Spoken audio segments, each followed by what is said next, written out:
Hi everyone, welcome to today's video in which we are going to be doing a full and comprehensive review of the brand new Satin Foundation by e.l.f. If there's one thing that I have learned in my short time on YouTube, it's that bringing you a one-day wear test isn't really good enough for judging whether a foundation is actually good or not. So I've been testing this foundation out for the past 4 days. Today is day 5 and I thought we would do the final wear test together. I also have some other new e.l.f. products to try out. The new Elf Brow Laminating Gel, and I also have their new Lock It Down Eyeshadow Primer, and I know they have brought out some SPF lip glosses literally the day after I purchased these, but they have brought out some new shades of the Lip Plumping Gloss. I don't know which shades were new, but I picked up one that I really wanted to try, so I'll be showing you that in today's video as well. So if you are interested in seeing whether all of these new e.l.f. products are decent or not, then please do keep on watching. Right, hair is out of the way and we are going to get cracking straight away with the foundation. Usually I would do my eyes first, but I think that this foundation is the main feature of the video, so we'll just crack on with it. If you are a little bit unsure about what a satin finish actually is, well, I guess a satin finish is not matte, but it's not dewy. It's ideally somewhere in between. This foundation is £8. £8, $8, €9. If you compare it to their other foundations, they are around £16 each. So there is a little bit of a price difference. You can buy 2 of these for the equivalent of 1 of these. Just a little bit about this foundation quickly. It comes in 36 shades. It's infused with 1% hydrating hibiscus complex, plus pomegranate, blueberry and goji berry extracts. It is non-comedogenic, meaning that it will not clog your pores. And it claims to be a breathable and hydrating formula that will not get cakey. And I don't know if this is a new thing or not, but I've never noticed this. They actually have a shade match guarantee on their website. Now this could have been there all along and I've just not noticed it. But if you choose a shade and it's not correct, it's not suitable, you can get a refund or you can exchange it. So that is pretty great. In terms of shades, I actually picked up 2 shades because I really just was not sure. I never am. I do struggle sometimes because I'm an olive. Usually I will go neutral and neutral will be absolutely fine. They didn't have any olive specific shades, so I picked up 2 of the light neutral shades. 21, which is light with neutral undertones, and I picked up 25, which again is light with neutral undertones. I know after trying them both that 21, the lightest shade, is much better for me, but I'll just show you them side by side. Now I do think that with these foundations, there is a very minimal oxidizing. The shade that you put on does become marginally darker once you've blended it out. And it's taken me a good few days to realize this because it is very, very minimal. So here you have 21 and here you have 25. Again, both light neutral. I actually feel like I could mix the 2 and that would actually make a really good summer shade for me. All in all, I think this 21 is definitely the best shade match for me. In relation to my wear testing so far, I am going to be inserting footage later on at the end of today's wear test of different days when I've tested this. I actually tested this when I've been traveling between countries. I traveled to England at the weekend and back again, and I wore this through that. I wore it in the rain. I wore it for 12 hours. But for most of those wear tests, I didn't use a primer and I didn't use a setting spray. So today, I think just to finish off the week, we are going to use a primer on one side and we're going to use a setting spray on the other side. e.l.f. products, of course. I have very normal to dry skin. I do get an oily T-zone, but I think that is quite normal. I definitely don't have excessive oily skin, so I don't tend to use a primer a lot. But today for this wear test, I'm going to go in with the e.l.f. Poreless Putty. I'm going to use it on this side, on my right side. So I'm literally going to just pop it in the areas that you would generally need a primer. Kind of round the nose, cheeks and forehead. So I'm actually going to apply in two different ways for you today. So I'm going to apply with a sponge on this side, which is the primer side, and I'm going to apply with a brush on this side, and we'll see if there is actually any difference. Obviously it's a squeezy tube. It's hard to judge how much to dispense. It's not a runny formula at all. And I was going to say about the packaging, look, the packaging, it's basic. It's the basic e.l.f. packaging, and I don't mind it. I do not mind plastic packaging like this at all. Usually I would go with one pump, but obviously one pump isn't going to work. So just a little squeeze and a half, I guess that is. So I've got a damp beauty blender here, and I'm just going to pick it up off my hand and just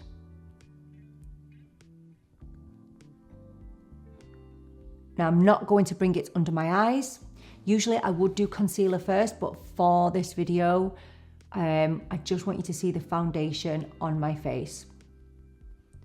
So damp beauty blender, and as you can see, a very little goes a long way.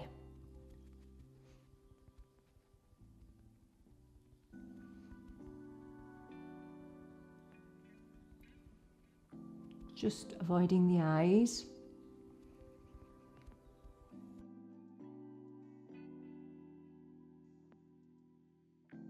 This is the side with.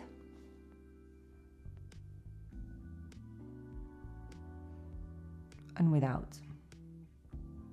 This foundation is definitely medium coverage straight away, straight off the bat. But if you want a more natural finish, I would say go in with a sponge. So I'm going in with my usual BK Beauty 101. I am going to be really careful about how much I apply. I don't have any primer on this side.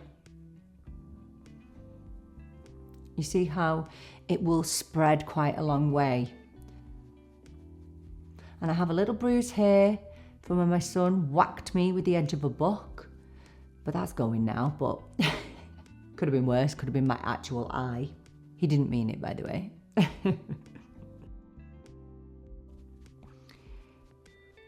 And as you can see, it hasn't massively oxidized. I think it does become slightly darker, but it's no issue. It's not something that I would think is a problem. Okay, and I still have some left on the back of my hand there. Tap my brush into it. And then just clean it up and blend it out. So for me, this is a true satin finish. So this is the side with a primer, and I think that around this area where my pores are and where my fine lines are here, it definitely looks a lot smoother with the primer. However, on the other side, it still looks really good. I think it looks a lot more natural on the side with the beauty blender, which is to be expected. And I have a lot more coverage, I think, on this side. Now, in relation to, is it buildable?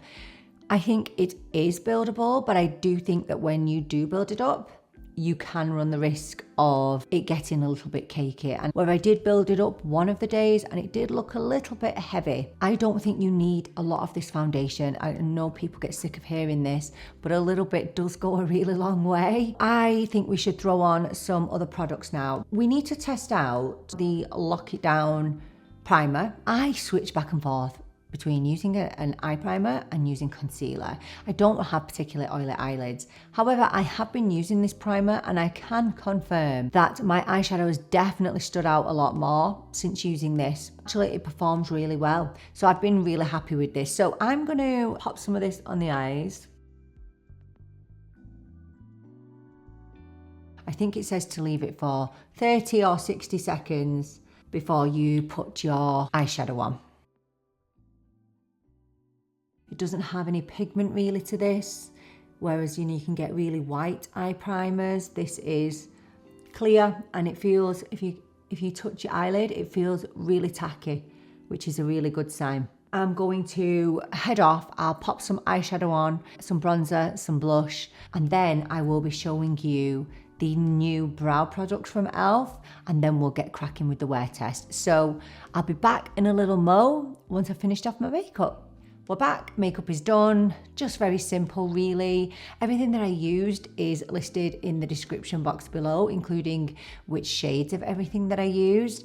On my eyes, I just used my Natasha Denona I Need a Nude palette. Now, the reason that I chose this palette in particular is because I really love this shade here, which is Mia, which I've got all over the lid.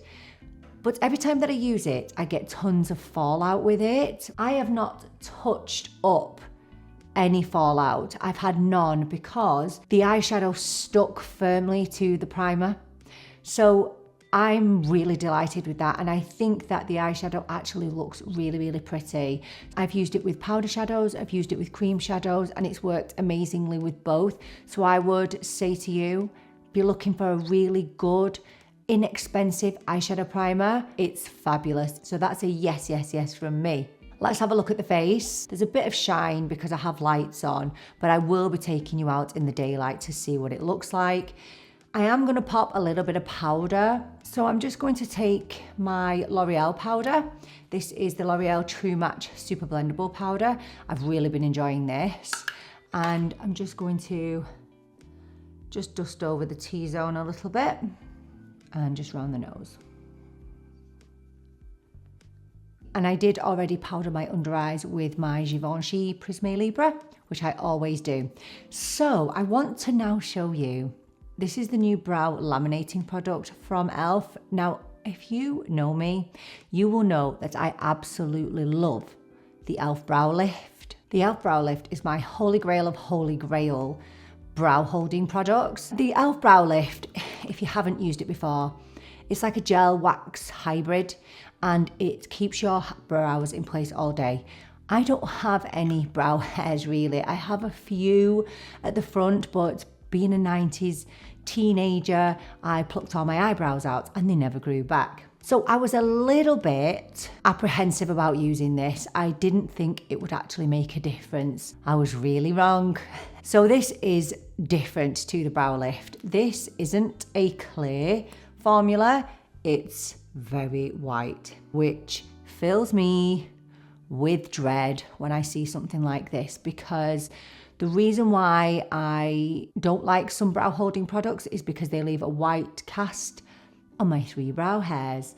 This does not do that. And then on the other end, you have 2 different types of comb, one for kind of getting it into place and one for combing the product through.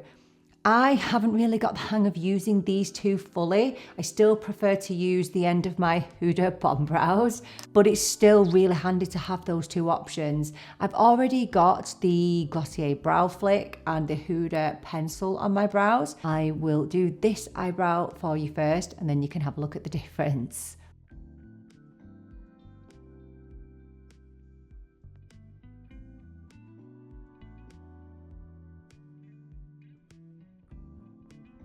Definitely goes on white, but 100% dries clear, and it gives a savage hold on the brows. Honestly, I don't have many brow hairs, but the ones that I do have are quite thick and quite unruly, and this holds them in place all day. When it compares this to the Brow Lift on the website, that this gives a more natural hold to the e.l.f. Brow Lift, I disagree. This is definitely more of a laminated finish, whereas I think the e.l.f. Brow Lift is just more of a natural hold. I actually haven't made my mind up as to which one I prefer. I think the only thing with this one, the one negative that I found, is that it does dry down quite quickly. So you kind of have to be a bit speedy to get the brows how you want them, because they set in place, like they completely set in place. When it's drying down, you can feel it on your brows for sure, but then it becomes weightless. I think this is a truly amazing product. I don't know how it holds your brow hairs in place all day without being hard and uncomfortable. Fabulous product. If it can make me look like I've got fluffy-ish brows, imagine what it could do for you and your full beautiful brows. Oh my gosh, gorgeous. It'd be gorgeous. We're going to finish off with the Elf Plumping Gloss. I don't know if this is a new shade or not. I couldn't figure out which shades were new and which were old. But this is the e.l.f. Plumping Gloss in the shade Mocha Twist. So I thought I'd just show you one of these. I've been liking this gloss, but it's just a gloss. I mean, it's nothing groundbreaking. It is a tingly gloss, for sure.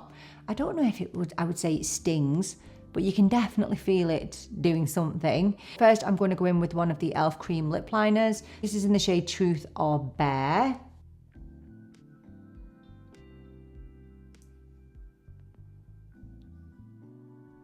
You will have heard me banging on about these e.l.f. cream lip liners before. They're only £3 and they're gorgeous. Honestly, as good as any high-end lip liner. So again, this is in the shade Mocha Twist.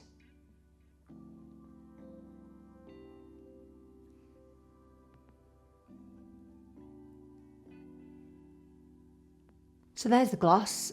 As lip glosses go, I think it's lovely. It does tingle, but it goes in a really short space of time. As for the plumping ability, I don't think it makes my lips look big. However, what it definitely does do, it definitely plumps up my lip lines. Look at how smooth they are.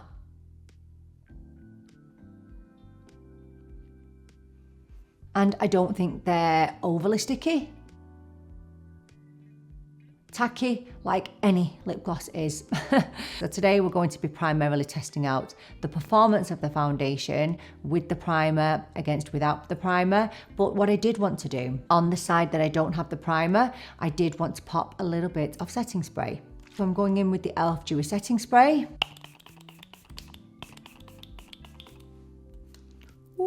And also in the video, I will insert some swatches against some of the other e.l.f. shades that I have, because I think that might be in some way helpful when trying to choose your shade. Okay, so it's currently 10 AM. I'm gonna go ahead.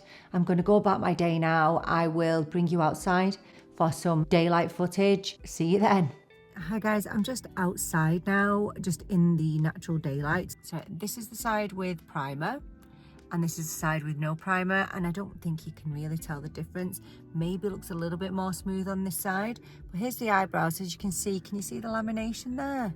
Much more fluffy than what I usually get with the brow lift. Just wanted to show you the makeup and the foundation in the natural daylight, because I think it's a better reflection of how it really looks on the skin and up close. And as you can see, it's not emphasizing any pores or texture or any problematic areas.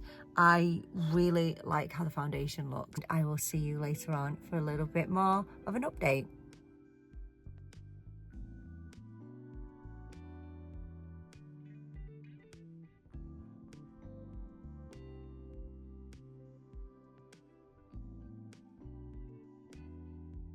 So we are here at the end of the wear test, not just today, but the end of a 5-day wear test. The only thing I've touched up today is my lip gloss. I haven't touched anything else. I've had this on now for just over 8 hours. So this is the side with the primer, and this is the side with no primer, but I did use a setting spray. And I just really analysed my face, and I actually think that they both performed really well. I think possibly the side with the primer maybe looks a little bit smoother. The pores are still very smooth because I used the poreless putty primer, and it really did do its job. Now I have been rubbing a little bit around my chin, around my eyes. My concealer's not done very well today. My hay fever has been really annoying me, and it's come away around my nose. I'm looking a little bit shinier than before. Given everything, the fact that I've only topped up my lip gloss, I think the makeup is looking quite nice. I just want to show you a couple of bits of footage. So this bit of footage that I'm going to show you now, this is me at the end of a 10-hour day of traveling. I traveled from Ireland to England. This wore so nicely, even on a plane, even in the airports, even after standing in the rain. And I think it held up really well. Another bit of footage here is on a separate day when I was testing this. This is with no primer and no setting spray. And here is some footage of me in daylight. As you can see, it just looks super natural. Another bit of footage that I would like to show you is at the very end of a 12-hour day. Now this one, it has worn away quite a bit, so I would say that this foundation works absolutely brilliantly up to about 10 hours. I'd say you can push it to 12 hours if you're not doing anything too strenuous, but I'd say 12 hours would probably be the maximum that I could push this foundation for on a regular day. So my final thoughts on this foundation. I think this is a really, really good foundation. I think it has amazing longevity. And the one thing that I love about this foundation is that it really does allow for my natural oils to work in with the foundation, and I actually think that that helps the foundation to sink into the skin and become one with the skin. And it also allows for my base products and my other makeup products to work in with the foundation, and I actually think that it helps to soften it up. I think it becomes really, really skin-like and natural. Now it says that it contains hibiscus complex and lots of other lovely ingredients that I mentioned at the beginning. And it says that it's a hydrating foundation. I don't necessarily feel the hydration, and I don't know whether that's because it's a thicker formula, maybe it's psychological, but I don't feel the hydration from it. But at the same time, it feels really, really lightweight. So it's a little bit confusing. I like how it feels on the skin, but it doesn't feel like it's hydrating my skin. So that's just a personal thing. I know it doesn't really matter, but I just don't get that from the foundation. I genuinely think that this would be great for the majority of skin types. I think if you have normal to dry skin like me, if you have skin that's more on the oily side, I think you could really like this, especially if you set it with a powder. And if you have really, really dry skin, I think that if you used moisturizing and hydrating products, skin prep, before you put this on, I think it would work, because I do think that it works well with other makeup, other hydrating makeup products. And is it suitable for mature skin? 100% yes. This does not emphasize my pores. It does not emphasize lines. I mean, I have noticed a lot of foundation starting to sit into a couple of my lines around here and there, but I think that is just my changing skin. I'm all right with that, as long as it doesn't look heavy and cakey, and this does not. If we were to compare the e.l.f. foundation, so I have the other two. This one is the original CC cream and then the hydrating CC cream. So these both have SPF in, whereas the new soft Glam Satin Foundation does not have SPF in. I think the original CC cream feels very full coverage. The Dewy hydrating CC cream is much better, but it is still quite heavy, and I did find the shade a little bit tricky to work with. I would say that this is by far my favorite e.l.f. foundation, and for £8, come on. And you'd get just the same amount of product in each of them. If I was to recommend any of these foundations, I would definitely say go for this. It is really, really nice. My eyes are getting really itchy because of my hay fever. So I'm going to wrap this up, but I just wanted to pay a special mention to the Brow Laminating Gel.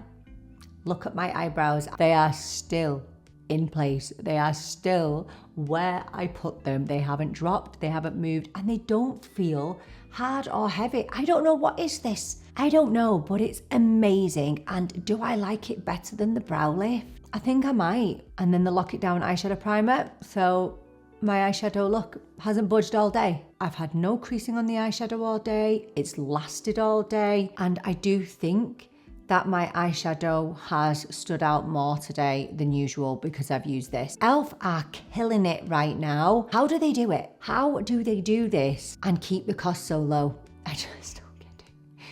I don't get it. And as a side note, the lip gloss is really, really lovely. Okay, so that's the end of this video. Thank you so much for joining me. I really appreciate you being here. Please do let me know down in the comments what has been your favorite product from this video, and have you picked up any of these products too? Let us know down in the comments, because we would love to hear from you. So I'm really looking forward to seeing you in the next video. But until then, take care and bye for now.